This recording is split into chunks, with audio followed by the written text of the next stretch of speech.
Shalom saudara-saudara yang dikasihi Tuhan. Senang sekali kita kembali berjumpa di dalam Bible Study serial Perjanjian Lama.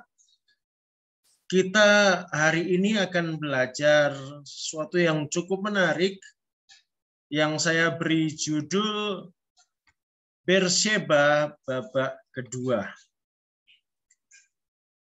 Apa maksudnya Berseba babak kedua? Ya. Ini Berseba itu bisa dibilang kota perjanjian dua generasi. Jadi kita kali ini akan melihat Berseba babak yang kedua, di generasi yang kedua. Kita bisa pelajari di dalam Kejadian pasal 26. Apa yang terjadi di sana? Kita akan melihat bahwa di situ dicatat ada masa kelaparan yang kedua. Lalu ada peneguhan janji Allah. Dan ada juga peristiwa suatu kebohongan yang berselubung. Lalu ada bagaimana menghadapi perseteruan. Lalu juga yang terakhir ada perjanjian generasi yang kedua. Apa saja ini dan bagaimana? Mari kita lihat dari yang pertama. Masa kelaparan kedua. Apa maksudnya? Kita baca di dalam ayat yang pertama dan kedua. Maka timbullah kelaparan di negeri itu. Ini bukan kelaparan yang pertama yang telah terjadi dalam zaman Abraham. Sebab itu Ishak pergi ke Gerar kepada Abimelekh, raja orang Filistin. Lalu Tuhan menampakkan diri kepadanya serta berfirman, "Janganlah pergi ke Mesir, diamlah di negeri yang akan kukatakan kepadamu." Nah, jadi ini bukan kelaparan yang pertama yang di zaman Abraham, tetapi kelaparan kedua. Jadi ada dua masa kelaparan. Yang pertama terjadi di zaman Abraham. Dan di situ tokohnya ada kita kenal Abimelekh dan Pichol. Nah, ini Abimelekh yang pertama dan Pichol yang pertama. Lalu ada masa kelaparan kedua di zamannya Ishak. Ketika ini Abraham sudah tidak ada. Dan di sini ada muncul lagi Abimelekh. Tapi Abimelekh ini bukan Abimelekh yang pertama, ini Abimelekh yang kedua. Dan juga ada Pichol. Pichol ini juga bukan Pichol yang pertama di zaman Abraham.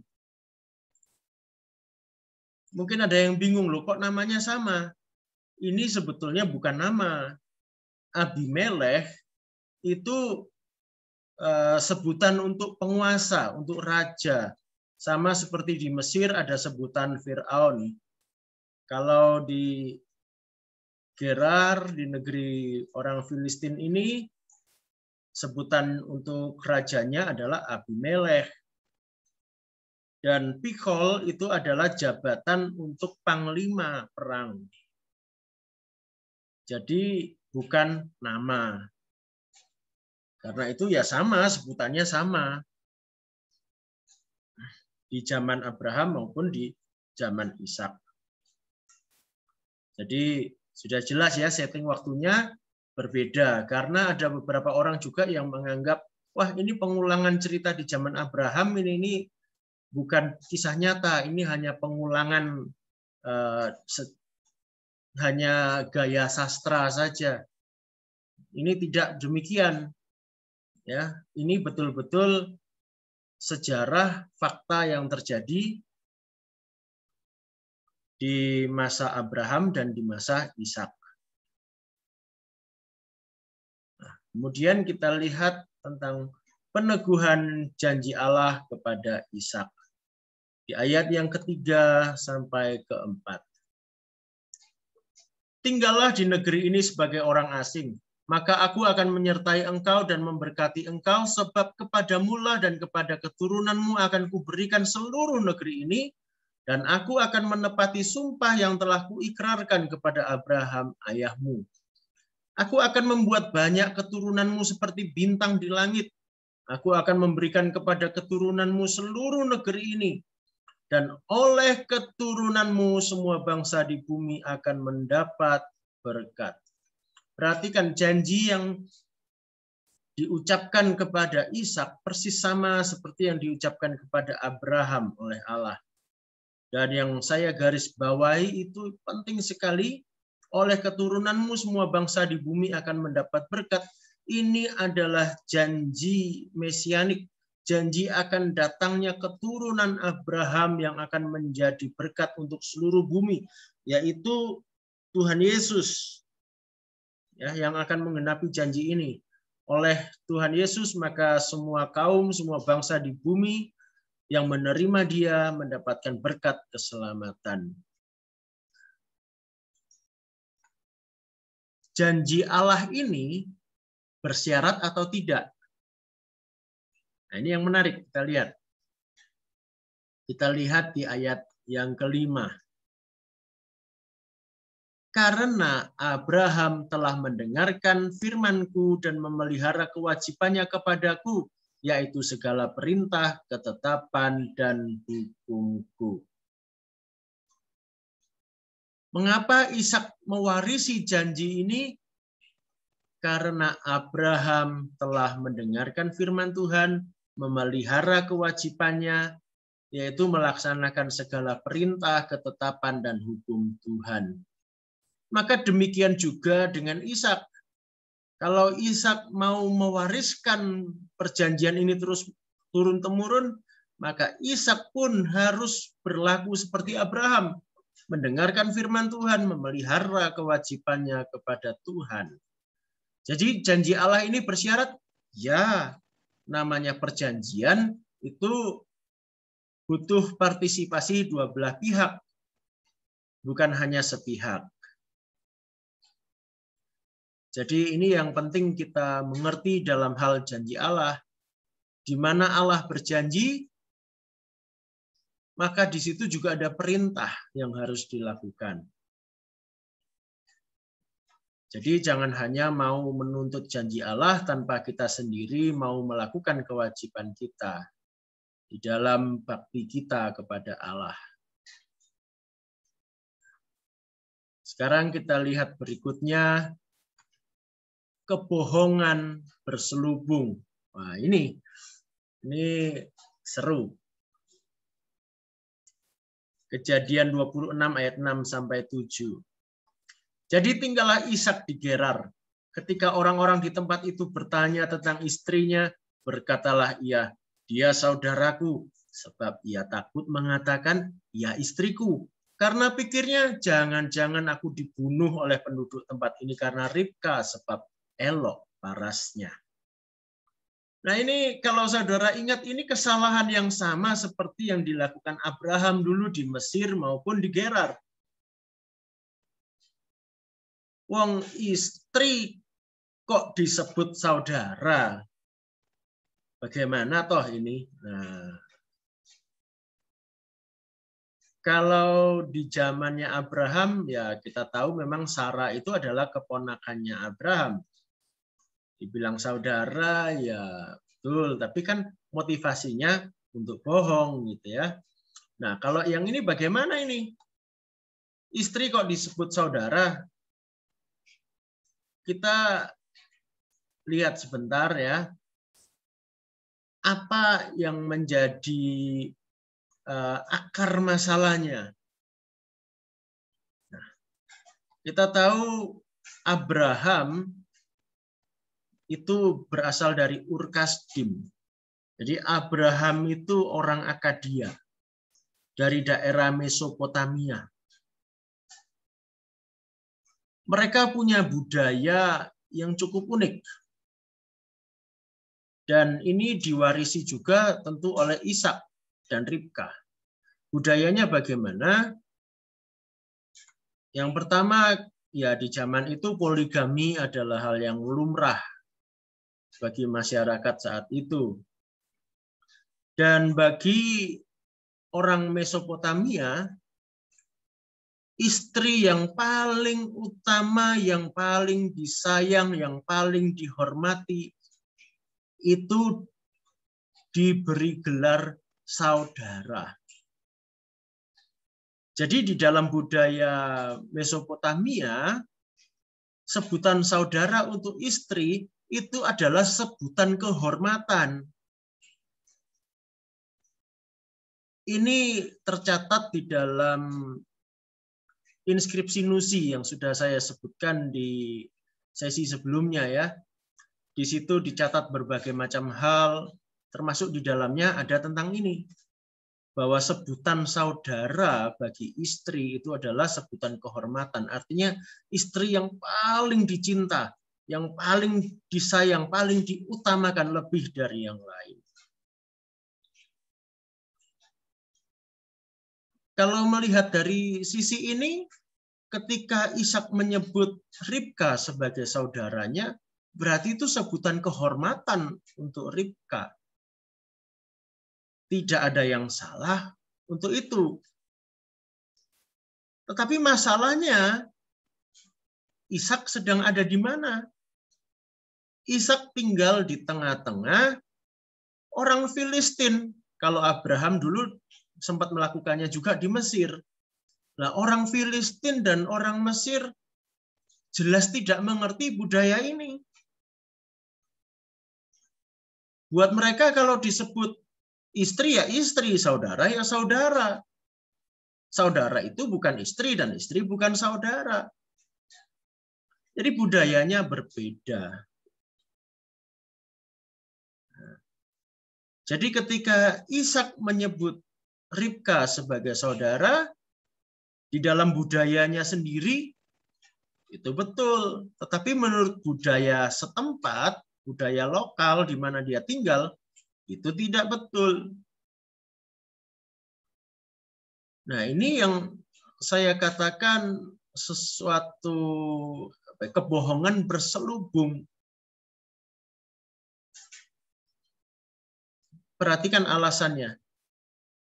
Sebab ia takut mengatakan ia istriku karena pikirnya jangan-jangan aku dibunuh oleh penduduk tempat ini karena Ribka, sebab elok parasnya. Ini kebohongan besar.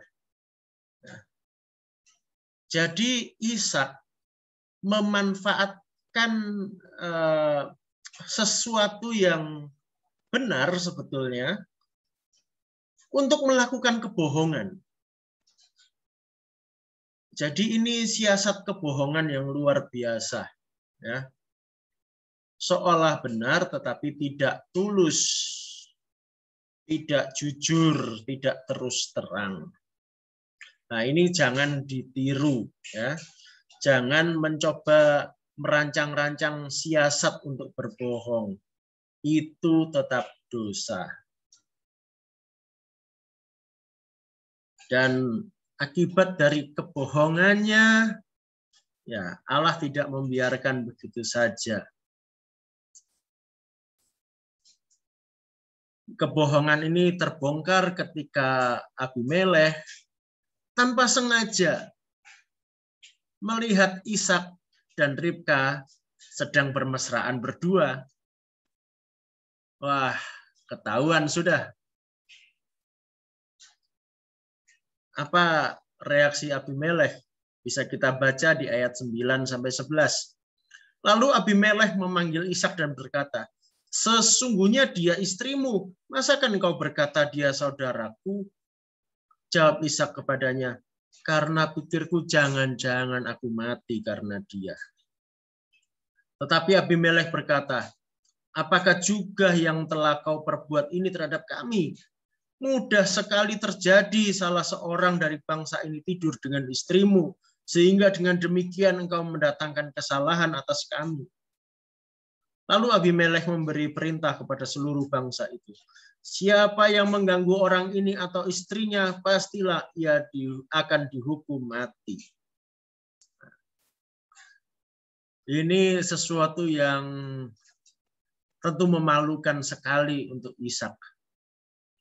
Teguran keras dari seorang Abimelekh. yang menunjukkan betapa egoisnya Ishak. Demi melindungi dirinya sendiri, dia membahayakan istrinya dan membahayakan rakyat Gerar. Bisa menimbulkan dosa besar di sana. Kalau saya jadi Ishak, aduh, entah muka mau ditaruh di mana kalau seperti ini. Ya. Dan saya rasa memang Tuhan memakai Abimelekh untuk menegur Ishak. Supaya Ishak sadar kesalahannya dan bertobat.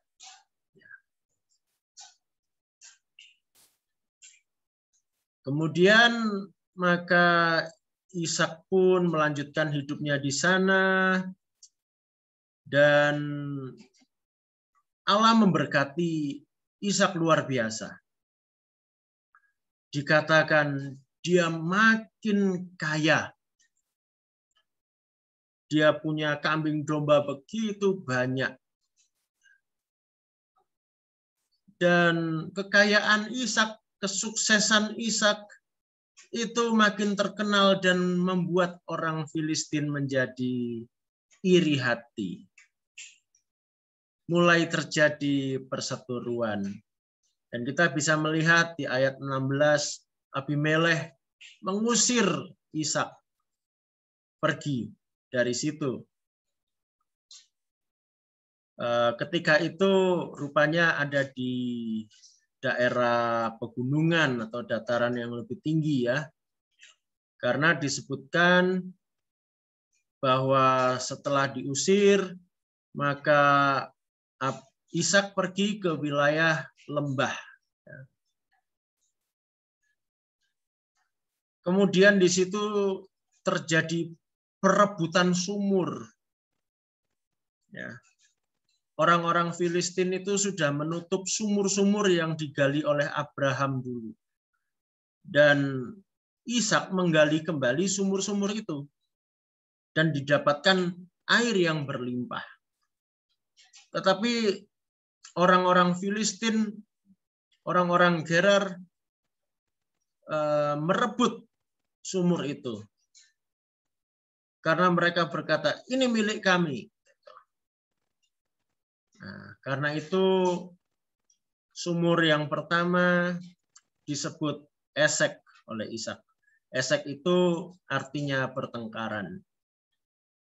Menggali sumur yang lain lagi, kembali terjadi pertengkaran, terjadi perebutan, dan Ishak menamai sumur itu Sitna, yang artinya perlawanan. Ishak memilih untuk mengalah dan menantikan pembelaan dari Tuhan. Hingga akhirnya Ishak menggali sebuah sumur yang dinamainya Rehobot. Mengapa dinamai Rehobot? Karena tidak ada perebutan di situ. Akhirnya orang-orang Filistin membiarkan Ishak menggali sumurnya. Sumur ini dinamainya Rehobot dan ia berkata, sekarang Tuhan telah memberikan kelonggaran kepada kita sehingga kita dapat beranak cucu di negeri ini. Jadi Ishak mengakui itu adalah pertolongan Tuhan. Dan akhirnya Ishak pun terus makin berkembang, makin besar, makin kaya. Dan itu bisa dilihat oleh semua orang. Kemudian Ishak pindah lagi ke Berseba. Ingat Berseba, tempat di mana Abimelekh yang di zaman Abraham melakukan perjanjian dengan Abraham. Kita baca ayat 23 sampai 25. Dari situ ia pergi ke Berseba.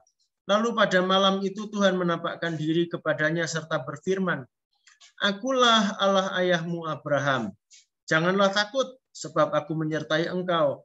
Aku akan memberkati engkau dan membuat banyak keturunanmu karena Abraham hambaku itu. Sesudah itu Ishak mendirikan mezbah di situ dan memanggil nama Tuhan. Ia memasang kemahnya di situ, lalu hamba-hambanya menggali sumur di situ. Jadi di Beersheba itu Tuhan meneguhkan janjinya kembali. Tuhan menegaskan bahwa Tuhan akan menyertai, Tuhan akan memberkati. Sehingga Ishak tidak perlu takut. Dan di situ Ishak mendirikan mezbah, tanda imannya kepada Tuhan dan hormatnya kepada Tuhan. Dan juga Ishak menggali kembali sumur tempat perjanjian Abraham dan Abimelekh dulu. Sumur yang disebut Sheba. Jadi Beersheba itu, Bir itu sumur, Sheba itu artinya perjanjian, sumur perjanjian. Ketika itu apa yang terjadi? Abimelekh tiba-tiba datang menghampiri Ishak. Ishak bertanya kepada mereka, loh kok sekarang cari aku? Kemarin ngusir, sekarang kok malah nyari, ada apa? Kita baca di ayat 28-30, ini alasan Abimelekh datang mencari Ishak. Jawab mereka, kami telah melihat sendiri bahwa Tuhan menyertai engkau. Sebab itu kami berkata, baiklah kita mengadakan sumpah setia antara kami dan engkau. Dan baiklah kami mengikat perjanjian dengan engkau, bahwa engkau tidak akan berbuat jahat kepada kami, seperti kami tidak mengganggu engkau, dan seperti kami semata-mata berbuat baik kepadamu, dan membiarkan engkau pergi dengan damai. Bukankah engkau sekarang yang diberkati Tuhan? Kemudian Ishak mengadakan perjamuan bagi mereka, lalu mereka makan dan minum. Nah, ini perhatikan. Tuhan menunjukkan pembelaannya kepada Ishak. Ya. Jadi Ishak itu disegani dan ditakuti oleh Abimelekh.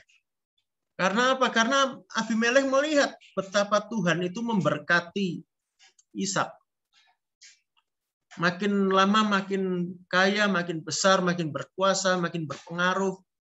Abimelekh khawatir kalau suatu saat Ishak akan bertindak jahat kepada Abimelekh.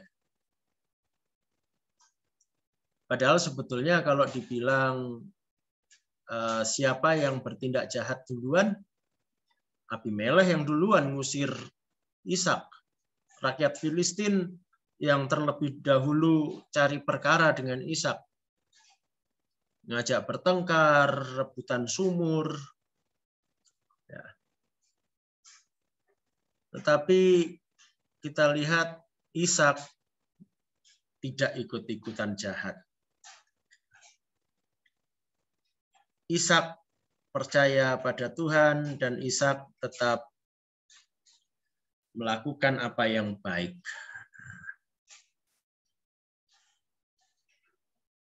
Dan setelah itu kita baca di Kejadian 26 ayat 28 sampai 30, ayat 31 sampai 33. Keesokan harinya pagi-pagi bersumpah-sumpahanlah mereka. Kemudian Ishak melepas mereka dan mereka meninggalkan dia dengan damai. Pada hari itu datanglah hamba-hamba Ishak memberitahukan kepadanya tentang sumur yang telah digali mereka, serta berkata kepadanya, kami telah mendapat air. Lalu dinamainyalah sumur itu Sheba. Sebab itu nama kota itu adalah Beersheba sampai sekarang. Ya. Jadi Ishak menggali kembali sumur yang sama yang digali Abraham dulu. Ya, sumur tempat perjanjian Abraham dengan Abimelekh yang dulu. Yang sumur itu kemudian sudah ditutup oleh orang Filistin, kemudian digali lagi oleh Ishak. Dan oleh Ishak diberi nama yang sama juga, yaitu Sheba, sumur perjanjian. Karena itu kota itu pun diberi nama yang sama, yaitu Beersheba. Sama seperti pada zaman Abraham. Ya. Sampai sekarang Beersheba itu dikenal sebagai kota Abraham, ya, dijuluki kota Abraham.